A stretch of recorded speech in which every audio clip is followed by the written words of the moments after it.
BC to AD में आज हम बात करने वाले हैं जय भीम पिक्चर की। ये पिक्चर बहुत ज़्यादा खबरों में है। द हिंदू में भी आज इसी पे बेस्ड एक आर्टिकल आया है। ये जो पिक्चर है ये बेस्ड है कडलोर इंसिडेंट के ऊपर, जो कि 1993 में हुआ था।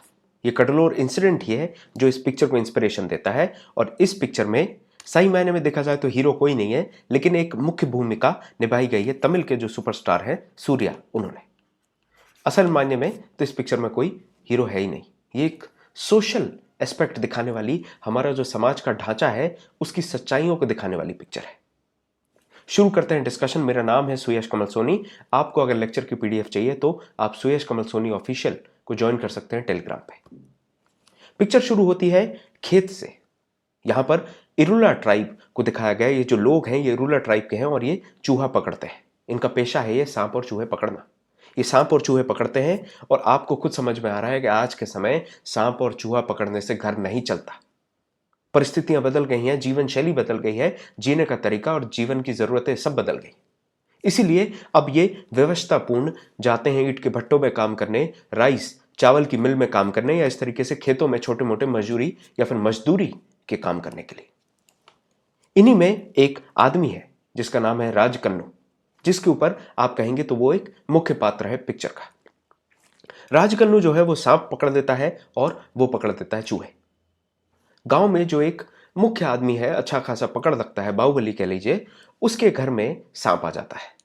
वो सांप जो होता है वो जो हीरे जवाहरात या आपके सोने चांदी की ज्वेलरी होती है उसकी अलमारी के नीचे आ जाता है। सांप को वो पकड़ ले जाता है, पर अलमारी खुली थी तो उसने देख लिया कि कितना सोना चांदी रखा है। कुछ दिनों बाद वही सोना चांदी चोरी हो जाता है और बिना सोचे समझे पुलिस जो है वो राजकन्नू के ऊपर पूरा इल्जाम लगा देती है। अब जब इल्जाम लग गया है तो फिर बचा क्या है? एविडेंस देखने नहीं है, वारंट चाहिए नहीं है। गए और राजकन्नू के लिए जहां वो रहते थे इस इलाके में जाके उनके लिए सर्च करने लगे। सर्च करते हैं और सर्च करने में क्या करेंगे, मार पिटाई चालू कर देंगे। जो भी इनके घर के रिश्तेदार हैं उन सबको उठा ले जाएंगे। यहां पे एक चीज जो आपको बतानी है वो ये है कि ये जो लोग हैं इरुला ट्राइब के, ये तमिलनाडु में सेकंड लार्जेस्ट ट्राइब है। 36 ट्राइब्स हैं तमिलनाडु में, जिसमें से सेकंड लार्जेस्ट जो है वो इरुला ट्राइब है। इनको पॉलिटिकल रिप्रेजेंटेशन नहीं मिलता है क्योंकि इनके पास लैंड राइट्स नहीं है। लैंड राइट्स नहीं है तो वोटर आईडी नहीं बनेगी, वोटर आईडी नहीं बनेगी तो जो रिप्रेजेंटेटिव्स हैं, पॉलिटिकल रिप्रेजेंटेटिव्स, वो जाएंगे नहीं क्योंकि उनको वोट चाहिए नहीं तुमसे, क्योंकि तुम वोटर हो ही नहीं। बिल्कुल ऐसा जैसे कि आप रेफ्यूजियों की जिंदगी जी रहे हो, you don't have any representation in that nation. पहली चीज, यहां पर वो आते हैं अपने लैंड राइट्स के लिए, जो कि इनको डिनाई कर दिए जाते हैं कि तुम क्या करोगे। सांप पकड़ने वाले, चूहे पकड़ने वाले को लैंड राइट्स की क्या जरूरत।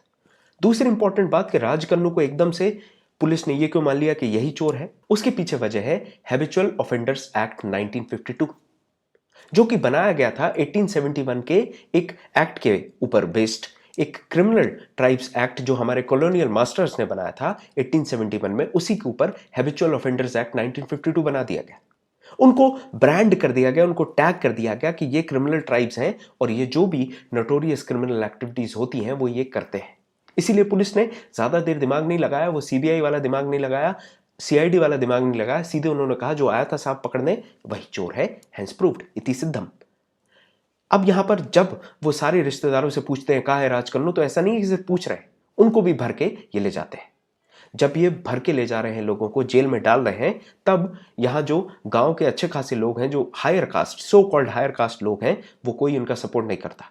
इवन दो काफी लंबे समय से रह रहे हैं, तो इनको बताना चाहिए कि अच्छा आदमी है, चोर है, नहीं है, कोई फर्क नहीं पड़ता।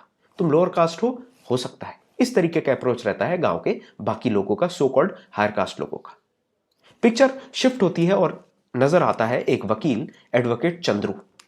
चंद्रू जो वकील है, इनके आसपास की चीजों से हमें इनकी आइडियोलॉजी समझ में आ सकती है। जैसे यहां पर आप देखेंगे तो ये लेनिन जो है, व्लादिमीर लेनिन, उनका बस्ट रखा है। मतलब कहीं ना कहीं ये कम्युनिस्ट आइडियोलॉजी से भी बिलीव रखते हैं। कार्ल मार्क्स, फिर से कम्युनिस्ट आइडियोलॉजी। यहां पर आप देखेंगे तो BR अम्बेडकर और पेरियार। तो इन सब से हमें समझ में आता है कि किस तरीके से rule of law, equality, economic equality, social equality, इन सारी चीजों पे, अनटचेबिलिटी के खिलाफ ये लड़ेंगे कि किस तरीके से हम ये टचेबिलिटी वाला जो सीन है, पायस, प्योरिटी वाला, पोल्यूशन वाला, इन सबको खत्म कर पाए जो पिछले 2000 सालों से चल रहा है। ये एक इंपॉर्टेंट फंक्शन में जाते हैं 15 अगस्त या 26 जनवरी के फंक्शन में, जहां ये देखते हैं गांधी, नेहरू सब बने हैं बच्चे, फैंसी ड्रेस में बनते हैं, परंतु वहां उनको अंबेडकर नहीं मिलते। और इसके ऊपर ये बात करते हैं कि अंबेडकर बस नहीं है यहाँ पे। फिर और भी समझ में आता है कि बुद्धा की ये जो बस्ट या जो एक स्टैचू रखा है, ये उस समय का स्टैचू रखा है जब बुद्धा प्रेयर में इतने ज्यादा लीन हो गए थे कि इन्होंने खान पान सब छोड़ दिया था, तो इनकी आंतें या जो अंतड़ियां हैं, रिब केज है, वो पूरा दिख रहा था। आगे बढ़े तो इनका काम क्या है? अनटचेबिलिटी के खिलाफ लड़ना, जो सोशली डिप्राइव्ड है उन लोगों के लिए लड़ना, उनके राइट्स के लिए लड़ना, और ये यही चीजें करते हैं। अब जब ये ऐसा काम करेंगे तो लोग आते थे इनकी वाहवाही करने या फिर खुशामद करने माला लेके, तो ये साफ साफ कह देते कि यहां पर माला लाने की जरूरत नहीं है क्योंकि यहां पर कोई भगवान नहीं है। No one is God here, so no need of garland. माला की कोई जरूरत नहीं क्योंकि भगवान कोई है ही नहीं। वापस आ जाएं, जितने भी रिश्तेदार थे राजकुन्नू के, उन सबको जेल में भर दिया गया है और अब उनके ऊपर 3rd डिग्री टॉर्चर हो रहा है। उनकी मार पिटाई होगी, जो पुलिस कस्टडी में यहां पर 3rd डिग्री चल रहा है। और सबसे पूछा जा रहा है राजकुन्नू कहां है। देखिए किस तरीके से इनको, किसी को इस तरीके से अट्रॉसिटी दी जा रही है, जेल के गेट के ऊपर टांग दिया गया है। एक महिला के साथ भी मिसबिहेव किया था, उनका जो स्कर्ट होती है उसको उतार दिया गया। ये सीन भी यहां पर दिखाया और दिखाने की कोशिश की है कि लोअर कास्ट के साथ कितना ज्यादा डिप्रिवेशन होता है। आगे बढ़े तो ये जो राजकन्नू की वाइफ है, ये प्रेग्नेंट होती है और इस सब जगह पूछ रही है अपने पति के लिए। बस इसको छोड़ के बाकी सबको ले गए थे, इसको भी ले गए थे, बाद में इसको छोड़ दिया। आगे बढ़े तो अब ये पहुंचती है एडवोकेट चंद्रू के पास और अपनी पूरी कहानी बताती है कि मेरा पति जो है वो कस्टडी में है, लेकिन अब वो मिल नहीं रहा है। ऐसा कह रहे हैं पुलिस वाले कि ये कस्टडी से भाग गया है, और ये सिर्फ नहीं, 2 और जो इसके साथ वाले थे वो भी भाग गए, ऐसा पुलिस कह रही है।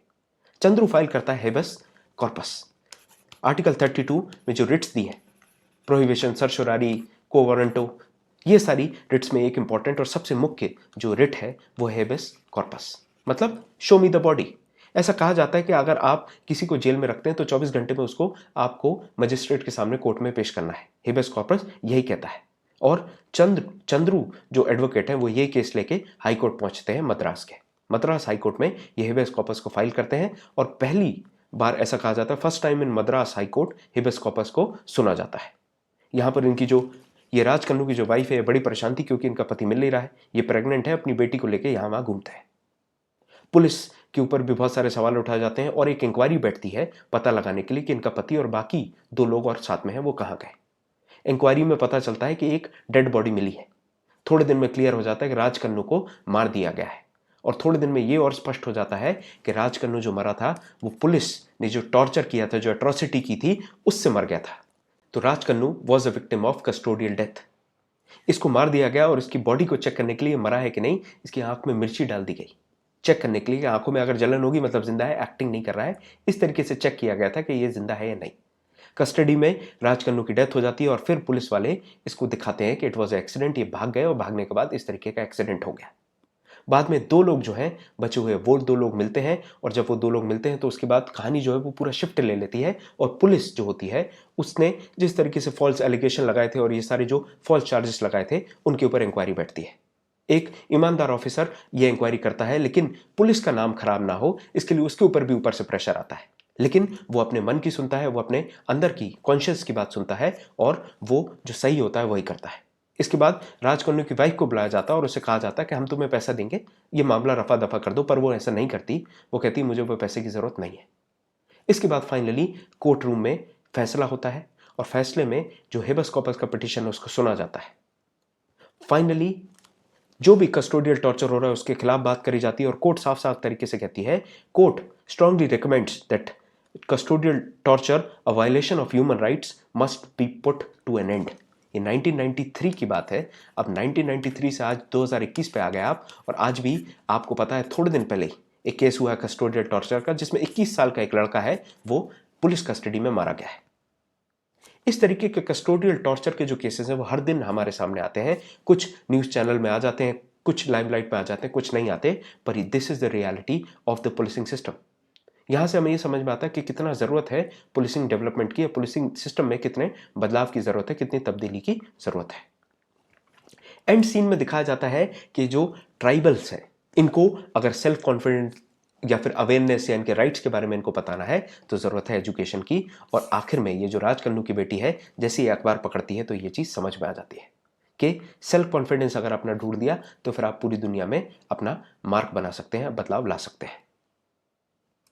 बात करें एंड में यहाँ पर राजकन्नू का घर बनाया जाता है, चंद्रू जो है वो घर बना के देता है और उसके बाद ये पूरी कहानी जो है वो खत्म हो जाती है। कुछ इंपॉर्टेंट बातें समराइज कर लें, समरी से अच्छा रहता है, रिवीजन हो जाता है।